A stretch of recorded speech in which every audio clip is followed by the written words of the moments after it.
Hi, I'm Dr. Jeffrey Kile. And I'm Dr. Dr Reymunde. And we're from Pediatrics. And today, let's talk about school anxiety and the layering effect of COVID. Pediatrics presents. So anxiety is very common and sometimes has a negative connotation to it as being a problem, but Is anxiety normal? I feel like anxiety is a normal emotion to have. I feel like as humans have evolved, we have developed this fight or flight response, and one of those things that kind of help us determine what we do with that is having a little bit of anxiety, which causes some heightened senses. So we're more aware of what's going on, we listen better, you're just more in tune with the environment. So I think a little bit of anxiety is normal. It kind of keeps us on our toes. I think the issue comes with too much anxiety and the repercussions that has. All right, is it affecting you in a negative way? Exactly. And children have anxiety just as adults do, but oftentimes about different things. And developmentally, kids at different stages of their lives have anxieties for different things. And like for instance, young kindergarten kids or first graders might feel a little anxious about going to school because of separation anxiety from their parents, and they manifest that as asking questions about going to school or crying when they're being dropped off. But most kids get resilient to that as time goes on. Older school age kids might be worried about, for instance, gosh, I have to take this test and I'm not prepared for it, or also having to maybe talk in front of the classroom that can cause stress. And high school kids might be worried about a bunch of different things. Grades to get them into college might cause a little anxiety. Social media, a whole another topic we could do a full video on.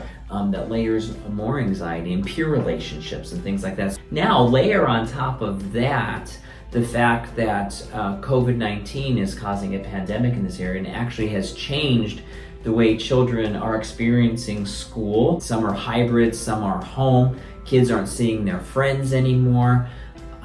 And in addition, there's not a lot of easy answers to know what directly we are doing to solve the problem. So all of these things can cause more anxiety into the typical types of anxiety that we talked about at school. Right.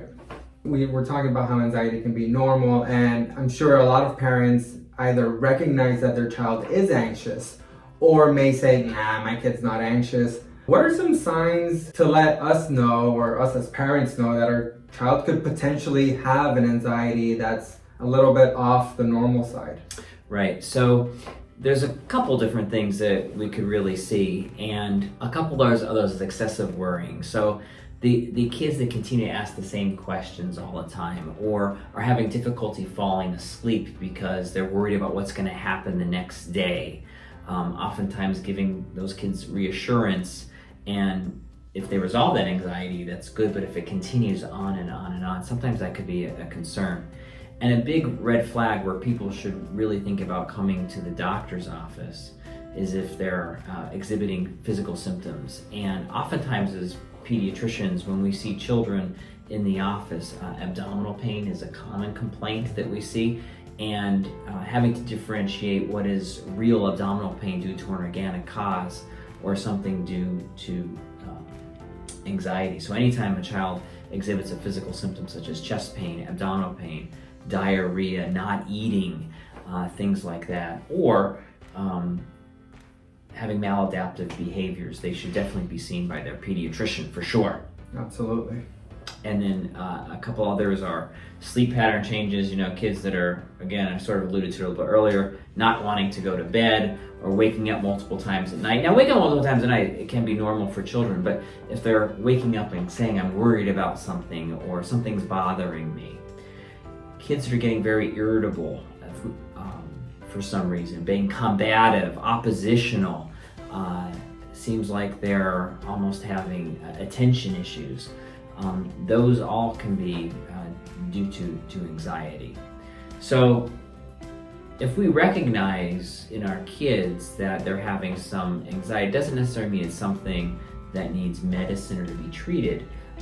what can parents do to really delve a little bit more into it and A, figure out what's going on, and B, try to help them out a little bit at home? Yeah, absolutely. And I think this is important whether we feel our children have some anxiety issues or not. Even if we think our kids don't have anxiety problems, I think these are, methods that we can take just for our day-to-day lives, just to make life, a little bit easier and better. One of the main things and one of the most important things is to be honest with our children. We want to be honest, but we want to be real with what's going on in a positive way. So it's really important to not give empty promises to our children. For example, we shouldn't be like, oh, your friend's not going to get COVID, everything's going to be fine. Because we really don't know if he's going to get COVID or not. So I think it's really important to just say something of the lines such as, we don't know if he's going to get COVID or not. We don't know if you're going to get COVID or not. But here are some things that we can do to help prevent. And then point out everything that society is doing, everything that we're doing, everything your family's doing to stay healthy and prevent the spread of the illness. And just really try to be positive, because people feed off the emotions of others, I feel. And I feel if you project positiveness, then everybody around you will feel a little bit better as well. Mm-hmm. And that leads to another point. It's really important for parents, especially with COVID and so much of the uncertainty. Even as adults, we don't necessarily know.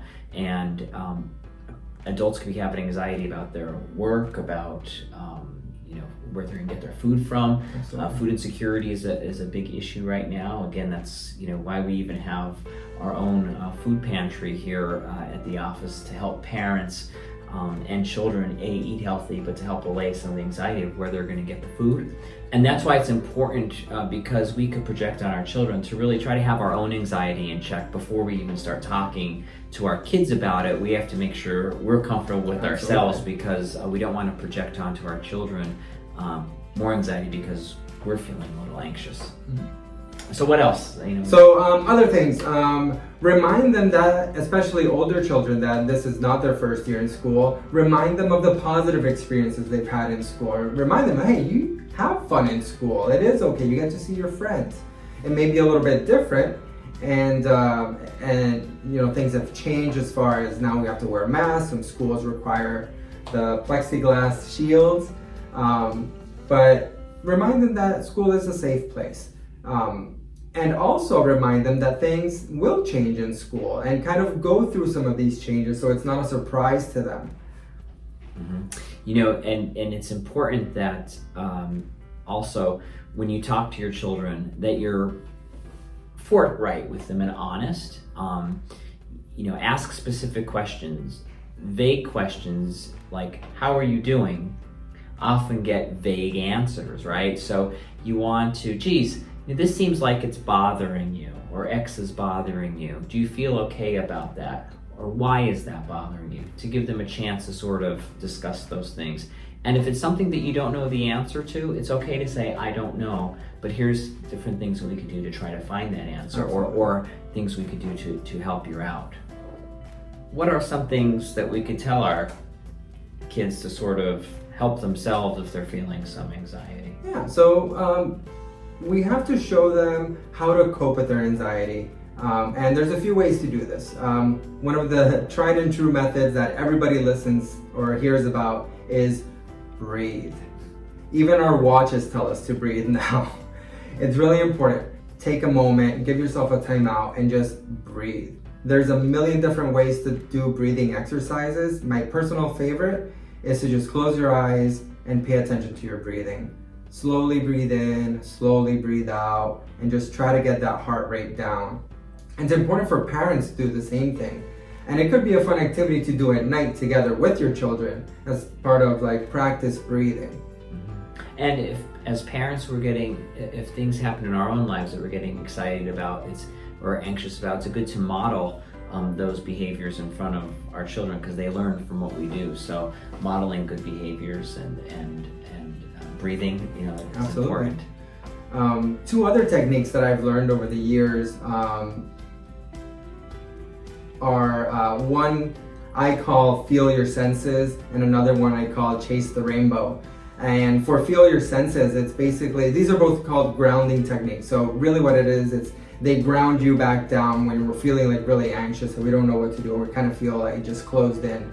So one of the things is, like I mentioned, feel your senses. So with that, you explain to your child that when you're feeling that way, you want to think of 5 things that you can see around you and kind of describe them. Then 4 things that you can hear. Then 3 things you can feel, like your shirt, the breeze, 2 things that you can smell, and then finally 1 thing that you can taste. And as you go through that, you kind of stop thinking about what's worrying you, and you kind of calm down. The second method I really enjoy is Chase the Rainbow, and it's very similar, except you're sitting down and you go through the colors of the rainbow, Roy G. Biv, and for each color you name 2 or 3 objects of that color in the room. And again, by the time you get to the end of the rainbow, you should feel a lot better. And if those techniques aren't working, if it seems like your child is having trouble in school, again, showing any sort of behaviors that are typically not theirs or typical of them, or if they're having sleeping difficulties or any sort of physical symptoms, they should come to the doctor and get checked. It's really important that you stay on top of these things early. I always tell parents, you don't want to have to peel back the onion after months and months of having ingrained worrying and anxiety, because oftentimes that's a little harder. Teaching children coping skills early and getting them taken care of before they get too much into their anxiety is always easier than the other way around. So yeah, and I feel like moms and dads have this superpower, this mommy or daddy instinct, and if yours is going off, don't second guess. Call your pediatrician, find a counselor. Seeing a counselor doesn't mean you're crazy. It doesn't mean there's anything wrong with you. I feel that everybody should see a counselor. It's good for us. It teaches us these coping mechanisms and makes our lives a little bit easier by being able to respond appropriately to our environments. Well, I hope you enjoyed our video today talking about school anxiety and a little bit of COVID-19. And make sure you try to subscribe to our YouTube channel listed here on this video. And look for our next installment of Let's Talk About from PAC Pediatrics, where we take exceptional care of the next generation since 1967. Thank you, guys.